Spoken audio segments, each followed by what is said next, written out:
2024년 가을 영적 대각성 집회 두 번째 설교를 위해서 하나님께서 주신 말씀은 창세기 3장 17절부터 24절까지 말씀입니다. 아담에게 이르시되 네가 네 아내의 말을 듣고 내가 네게 먹지 말라 한 나무의 열매를 먹었은즉 땅은 너로 말미암아 저주를 받고 너는 내 평생에 수고하여야 그 소산을 먹으리라. 땅이 내게 가시덤불과 엉겅퀴를 낼 것이라. 네가 먹을 것은 밭의 채소인즉 네가 흙으로 돌아갈 때까지 얼굴에 땀을 흘려야 먹을 것을 먹으리니 네가 그것에서 취함을 입었음이라. 너는 흙이니 흙으로 돌아갈 것이니라 하시니라. 아담이 그의 아내의 이름을 하와라 불렀으니 그는 모든 산자의 어머니가 됨이더라.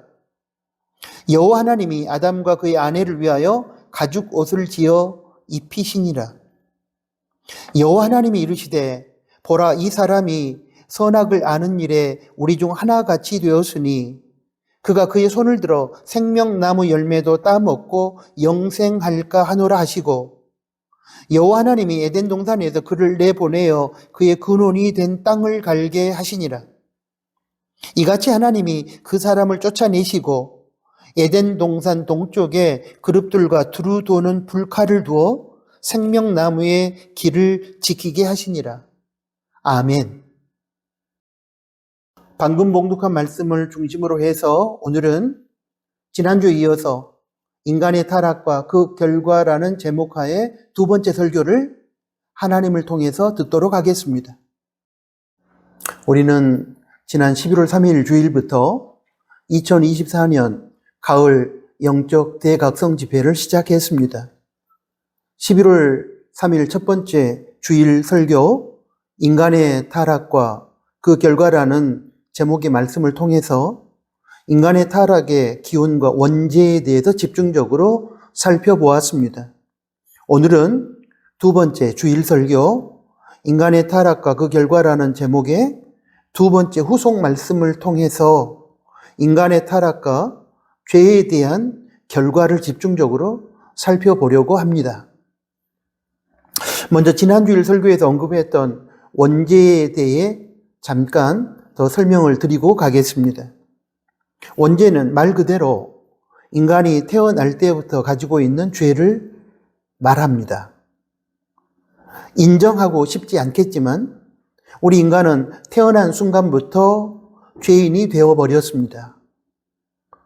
우리가 악한 생각을 갖거나 악한 말을 하거나 악한 행동을 해서 죄인이 된 것이 아니고 그런 것들과 상관없이 태어난 순간부터 죄인이 된 것입니다.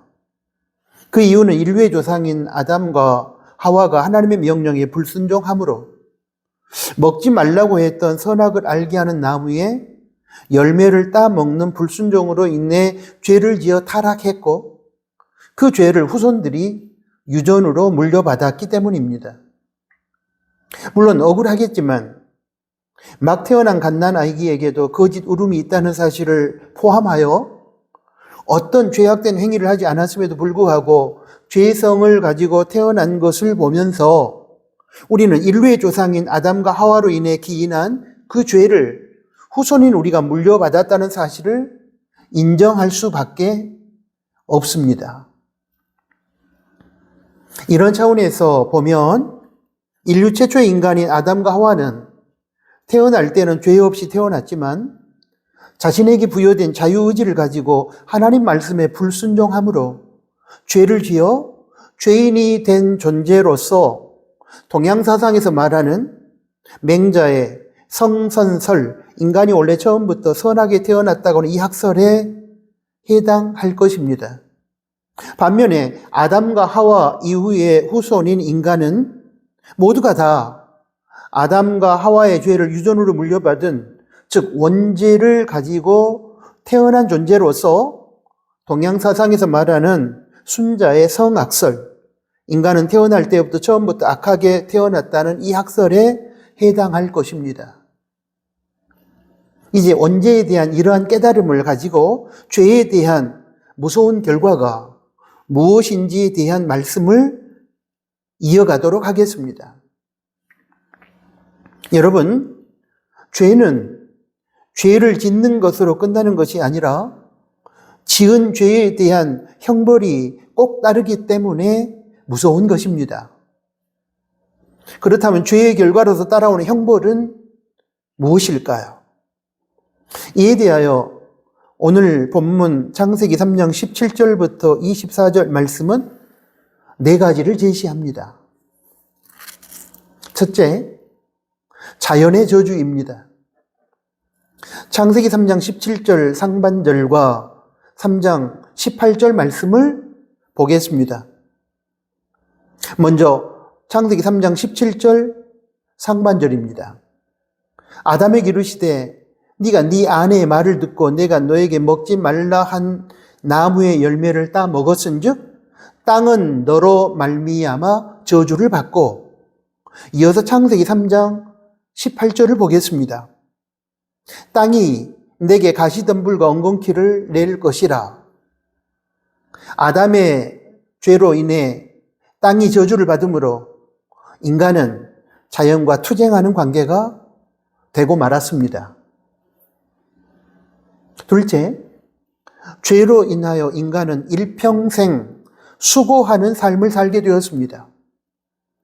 창세기 3장 17절 하반절과 창세기 3장 19절 상반절을 보겠습니다. 먼저 창세기 3장 17절 하반절입니다. 너는 내 평생에 수고하여야 그 소산을 먹으리라. 이어서 창세기 3장 19절 상반절입니다. 네가 흙으로 돌아갈 때까지 얼굴에 땀을 흘려야 먹을 것을 먹으리니. 일과 노동을 기쁨과 즐거움을 하지 못하고 고통으로 하게 되었습니다. 아담과 하와가 죄를 짓기 전에는 에덴 동산을 관리하는 청지기의 일은 고통이 아니었습니다. 그러나 죄를 지은 이후 인간의 모든 일과 모든 노동은 수고와 고통이 되고 말았습니다. 셋째, 흙으로 돌아가게 되었습니다. 창세기 3장 19절 하반절입니다. 너는 흙이니 흙으로 돌아갈 것이니라. 흙으로 돌아간다는 것은 육체적 죽음을 뜻합니다. 인간의 육체가 흙으로 만들어졌기에 흙으로 돌아간다는 것은 육체가 죽는 것을 의미합니다. 죄로 인하여 인간은 이렇게 육체적 죽음을 당하게 된 것입니다. 넷째, 에덴 동산에서 쫓겨나고 말았습니다. 창세기 3장 24절입니다. 이같이 하나님이 그 사람을 쫓아내시고 에덴 동산 동쪽에 그룹들과 두루 도는 불칼을 두어 생명나무의 길을 지키게 하시니라. 에덴 동산에서 원래 아담과 하와는 하나님과 함께 살면서 하나님의 부요함을 누리고 살았습니다. 그러나 죄로 인해 이제 그 에덴 동산에서 쫓겨나 하나님 없는 세상에서 하나님 없이 부족함을 느끼며 결핍을 느끼며 살게 되고 말았습니다.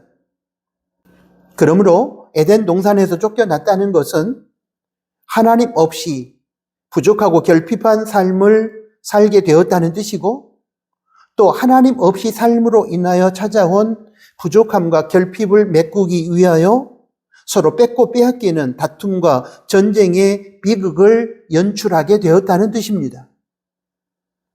이것을 성경은 영적인 죽음이라고 부르는데, 즉 하나님 없이 살아가는 인생을 말합니다. 이런 차원에서 보면 예수님을 믿고 살아가는 사람이나 그렇지 않는 사람이나 겉으로 보기에는 살아있는 사람처럼 보이지만 실제로 예수님을 믿지 않는 사람은 육체로는 살아있을지 모르지만 하나님 없는 삶을 살아가는, 하나님과 관계가 단절된 영적으로 죽은 사람인 것입니다.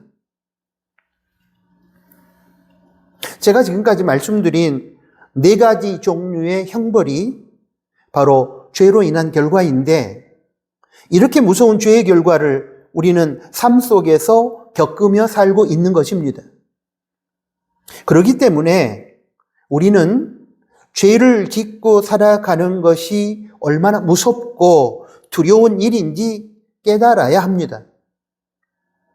여기서 한 가지 우리가 통찰력을 얻을 수 있기를 바랍니다.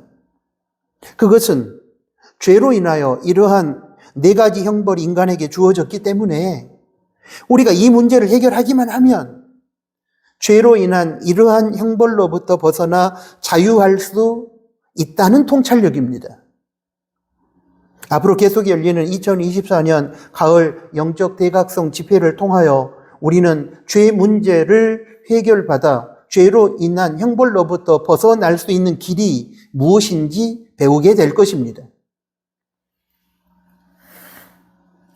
이제 성경에서 말하는 죽음에 대해 조금 상세하게 살펴보겠습니다. 성경은 죽음이 죄로 인한 결과라고 말씀하는데, 그때 말씀하는 죽음은 삼중적인 의미를 가지고 있습니다. 먼저 영적인 죽음으로서 하나님과의 관계 단절을 의미합니다. 에베소서 2장 1절입니다. 그는 허물과 죄로 죽었던 너희를 살리셨도다. 이 말씀은 죄로 인해 죽었던 우리를 예수님께서 십자가에서 죽어 죄값인 죽음을 대신 담당하심으로 죄인을 살리셨다는 뜻인데, 여기서 말하는 죽음이 바로 영적인 죽음입니다. 창세기 3장 24절에서 말씀한 에덴 동산에서 쫓겨남으로 하나님과의 관계가 단절되어 함께 살 수 없게 되었던 바로 그것이 영적인 죽음인 것입니다. 다음으로 육체적인 죽음입니다. 앞에서 자세하게 언급했지만 여기서는 길게 설명하지 않겠습니다. 창세기 3장 19절에서 말씀한 흙으로 돌아간다는 의미가 바로 사람의 영은 하나님으로부터 오고 하나님께서 사람을 지을 때 육체는 흙으로 지었기 때문에 흙으로 돌아간다는 얘기는 육체가 죽는다는 것을 의미합니다. 누구나 한 번쯤은 이 육체적 죽음을 맞이하게 됩니다. 여기까지는 앞에서 창세기 3장을 통해서 살펴보았던 죽음인데, 이제 마지막으로 또 하나의 죽음이 있습니다. 그것은 영원한 죽음입니다. 히브리서 9장 27절의 말씀을 보겠습니다. 한 번 죽는 것은 사람에게 정해진 것이요 그 후에는 심판이 있으리니. 여기서 한 번 죽는 것은 육체적 죽음, 육신적 죽음을 말하고 이후에 심판이 있다는 것이 바로 영원한 죽음을 뜻합니다. 육체적 죽음 이후에 인간은 모두가 하나님 앞에서 심판을 받게 되는데, 그리고 거기서 심판을 받고 천국, 즉 영생과 지옥, 즉 영벌로 갈리게 됩니다. 그때 예수님을 믿지 않음으로 인해 영벌, 즉 하나님 없이 영원히 고통받으며 살아가는 지옥에 떨어지는 것을 가리켜서 영원한 죽음이라 성경은 그렇게 얘기를 합니다. 그리고 요한계시록 20장 14절에서는 이 영원한 죽음을 둘째 사망이라 그렇게 부르고 있습니다. 사망과 음부도 불못에 던져지니 이것은 둘째 사망, 곧 불못이라 그렇게 성경은 말씀하고 있습니다. 그러면 이번에는 한 사람 아담이 지은 죄가 그 후손에게 미친 영향력에 대해서 살펴보도록 하겠습니다. 자, 로마서 5장 12절 말씀을 보겠습니다. 그러므로 한 사람으로 말미암아 죄가 세상에 들어오고 죄로 말미암아 사망이 들어왔나니 이와 같이 모든 사람이 죄를 지었으므로 사망이 모든 사람에게 이르렀느니라. 그런데 이 말씀을 들으면서 한 가지 의문이 생깁니다. 어떻게 한 사람 아담의 죄로 인한 사망의 영향력이 후손들에게 미치게 되었는가 하는 것입니다. 이에 대한 대답은 이것입니다. 한 사람 아담이 인류를 대표하기 때문이라는 것입니다. 하나님은 아담 한 개인이 아니라 인류의 대표로서 아담을 보고 계시는 것입니다. 예를 들면 동계올림픽 피겨 스케이팅에서 전에 김연아 선수가 금메달을 땄을 때 온 국민이 기뻐했었습니다. 여러분, 그 이유가 무엇이었을까요? 김연아 선수의 금메달이 물론 개인의 금메달이긴 하지만 김연아 선수가 대한민국을 대표하는 국가대표로서 딴 금메달이었기 때문에 우리는 함께 기뻐했던 것입니다. 김연아 선수의 금메달이 대한민국의 금메달이 되고 김연아 선수의 기쁨이 대한민국 기쁨이 된 것은 김연아 선수가 국가를 대표하는 대표 선수였기 때문입니다. 이것을 가리켜서 대표의 원리라고 부릅니다. 마찬가지로 아담은 인류를 대표한 사람이었는데 그가 인류를 대표해서 죄를 지었기 때문에 그 대표의 원리에 의해서 아담 이후 모든 인간이 죄인이 된 것입니다. 이것이 바로 앞에서 설명한 원죄라고 하는 것입니다. 그런데 이 지점에서 아담 때문에 우리가 죄인이 되었다고 생각하면 억울하다는 생각이 들 수도 있고 이 사실을 인정함에 있어서 거부 반응이 일어날 수도 있을 것입니다. 그래서 공평하신 하나님께서는 이 죄 문제를 해결하는 방법도 대표의 원리에 근거해서 제시하셨습니다. 한 사람 아담으로 인류가 죄인이 되고 죄의 결과인 사망에 인류가 처하게 되었기 때문에 이제 하나님께서는 죄 없으신 하나님의 아들 예수 한 사람의 십자가의 희생의 죽음을 통해 인류를 죄와 사망에서 구원하신 것입니다. 이에 대한 자세한 설명이 로마서 5장 17절부터 19절까지에 상세하게 기록되어 있습니다. 보겠습니다. 먼저 17절입니다. 한 사람의 범죄로 말미암아 사망이 그 한 사람을 통하여 왕 노릇하였은즉 더욱 은혜와 의의 선물을 넘치게 받는 자들은 한 분 예수 그리스도를 통하여 생명 안에서 왕 노릇하리로다. 18절입니다. 그런즉 한 범죄로 많은 사람이 정죄에 이른 것 같이 한 의로운 행위로 말미암아 많은 사람이 의롭다 하심을 받아 생명에 이르렀느니라. 19절입니다. 한 사람이 순종하지 아니함으로 많은 사람이 죄인 된 것 같이 한 사람이 순종하심으로 많은 사람이 의인이 됨이라. 여기서 하나님의 명령에 불순종함으로 죄를 지은 사람은 인류의 조상인 아담이고 하나님의 명령에 순종하여 인류의 죄값인 죽음을 십자가에서 대신 담당하심으로 구원의 길을 여셨던 한 사람은 바로 예수님이십니다. 이 로마서 5장 17절부터 19절까지 말씀에 의하면 최초의 인간인 아담은 인류를 대표하는 사람으로서 죄를 지었기 때문에 아담 이후의 인류는 모두가 다 죄인이 되었고 죄의 결과인 사망에 처하게 된 것입니다. 또한 대표의 원리에 의해서 죄 없으신 예수님께서 인류의 죄를 대신 뒤집어 쓰고 죄인을 대표하여 죽음이라고 하는 죄의 값을 십자가에서 지불하셨기 때문에 예수님의 십자가 사건과 그의 보혈을 믿는 모든 사람은 죄와 사망으로부터 자유하게 되고 구원을 받게 되는 것입니다. 그러므로 죄인인 인류가 죄와 사망의 권세로부터 자유함을 얻고 구원받기 위해서는 예수님을 믿는 길 외에는 다른 길이 없는 것입니다.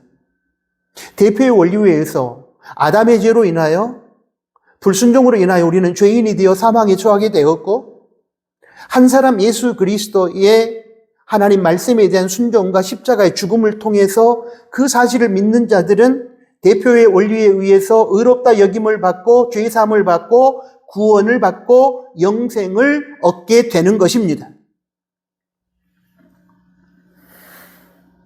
자, 그렇다면 아담의 불순종의 죄로 인해 유전된 인류의 죄가 가져온 타락은 어느 정도였을까요? 로마서 3장 9절부터 18절까지 말씀을 통해 우리는 자세하게 살펴볼 수 있습니다.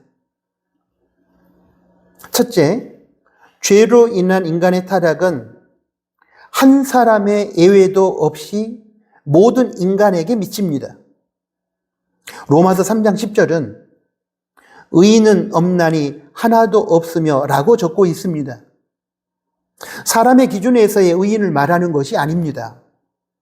사람의 차원에서는 조그마한 윤리적 선을 하나라도 행하면 의인이라고 얘기해 주지만, 하나님의 기준에서는 죄가 없고 완전한 선을 행해야만 의인으로 인정받습니다. 이런 차원에서 이 땅을 살다간 그 어떤 인간도 예수님 외에는 의인일 수가 없는 것입니다. 바꿔 표현하면 모든 인간은 죄인인데 여기서 그 누구도 예수님 외에는 예외일 수 없다는 것입니다. 둘째, 죄로 인한 인간의 타락은 하나님과 선에 대해 전적으로 무능하게 만들었습니다. 그러므로 하나님을 찾지도 않고 믿지도 않고 하나님의 뜻을 깨닫지도 못하고 하나님을 섬기지도 않습니다. 또한 선에 대해 전적으로 무능합니다. 이 말은 윤리적 차원의 선한 행위 몇 가지를 우리가 행하지 못한다는 의미가 아니고, 하나님을 향한 사람의 바른 마음가짐과 행동이 결여되었다는 것을 의미합니다. 로마서 3장 11절과 12절의 말씀이 바로 그 내용을 적고 있는데 보겠습니다. 11절입니다. 깨닫는 자도 없고 하나님을 찾는 자도 없고, 12절입니다. 다 치우쳐 함께 무익하게 되고 선을 행하는 자는 없나니 하나도 없도다. 여기서 하나님을 찾는 자도 없고 라는 내용과 선을 행하는 자도 없다는 내용은 밀접한 연관이 있습니다. 사람이 하나님을 찾아 그 뜻을 좇아 삶으로 하나님께 영광을 돌리는 삶이 성경에서 말하는 선이요, 사람이 하나님을 떠나 그의 말씀을 무시하고 제 멋대로 살아감으로 하나님의 영광을 짓밟는 삶이 성경에서 말하는 악이기 때문에, 비록 하나님을 떠난 상태에서 윤리적인 착한 행동을 몇 가지 행한다고 할지라도 제가 방금 말씀드린 성경의 기준에서 벗어났다면 그것은 하나님 기준에서의 선이 아닌 것입니다. 셋째, 죄로 인한 인간의 타락은 영과 육을 완전히 오염시켰습니다. 로마서 3장 13절부터 18절까지 말씀해 보면 인간이 하나님을 두려워하지 않는다고 했습니다. 로마서 3장 18절입니다. 이것은 인간의 영이 오염되었기 때문입니다. 인간의 영이 오염되지 않았다면 인간은 피조물로서 당연히 하나님을 의식하고 죄악된 자신의 삶으로 인하여 하나님 앞에서 두려워 떨었을 것입니다. 우리의 예수님을 믿기 전의 삶을 뒤돌아보면 우리 역시 죄인 줄도 모르고 자행했으며, 또한 죄를 짓고도 하나님을 두려워하지 않았음을 알게 될 것입니다. 바로 우리의 영이 죄로 인한 타락의 결과 오염되었기 때문이었습니다. 또한 우리의 육이 죄로 인해 오염됨으로 인하여 육체의 일부분인 말로 죄를 짓고 발의 행동으로 죄를 짓게 되는 것입니다. 이처럼 죄로 인한 인간의 타락은 인간의 모든 육체를 오염시켜 악한 말과 악한 행동을 하게 만든 것입니다. 정리하면 죄로 인한 인간의 타락은 이처럼 영과 육을 완전히 오염시켜버린 것입니다.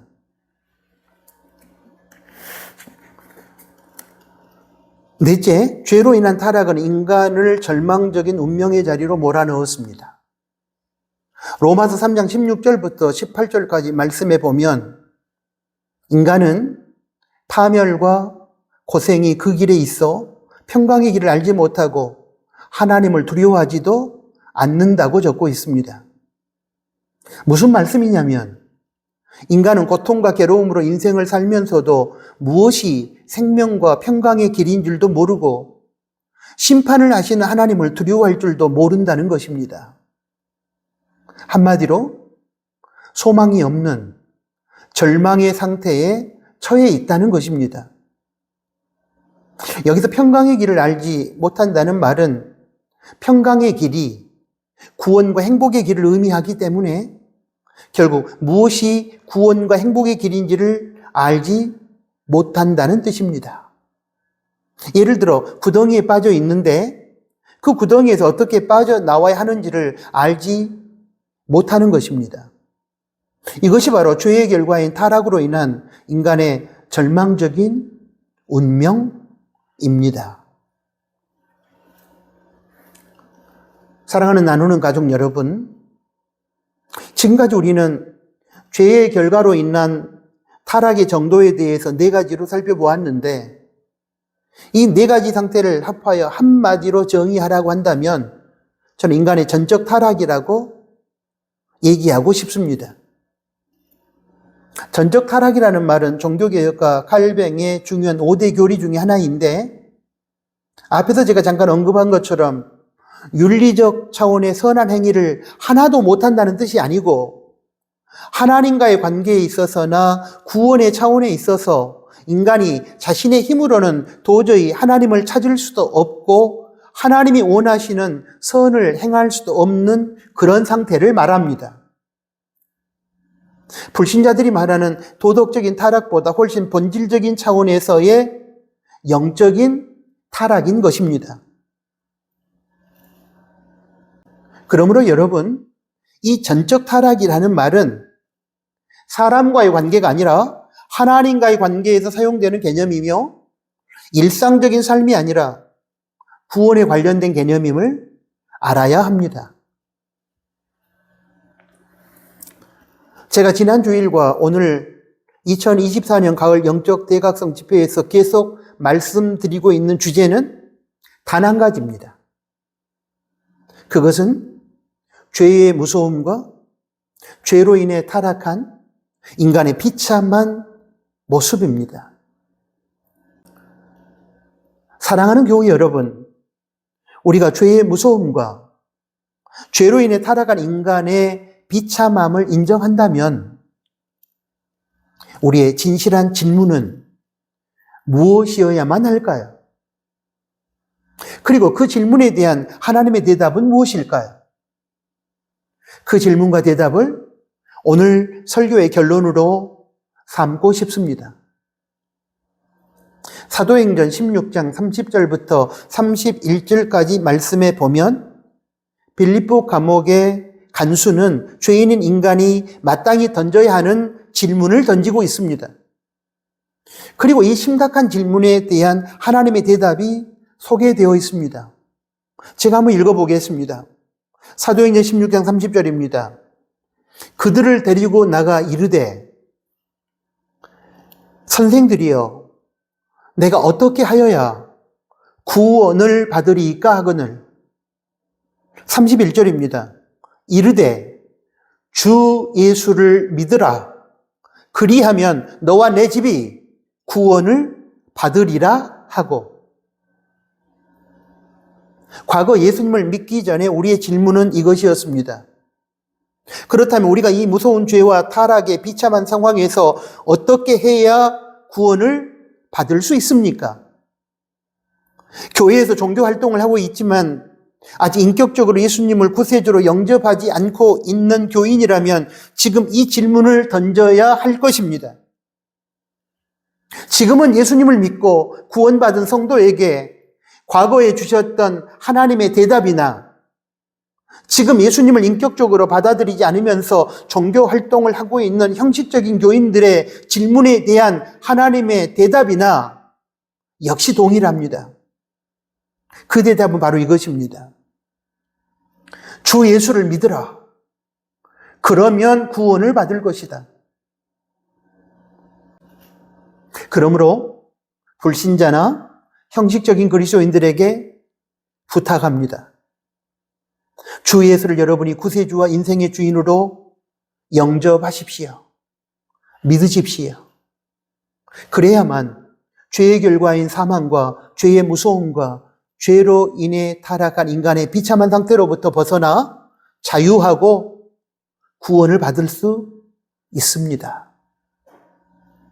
또한 이미 예수님을 믿어 구원받은 성도들께 권면합니다.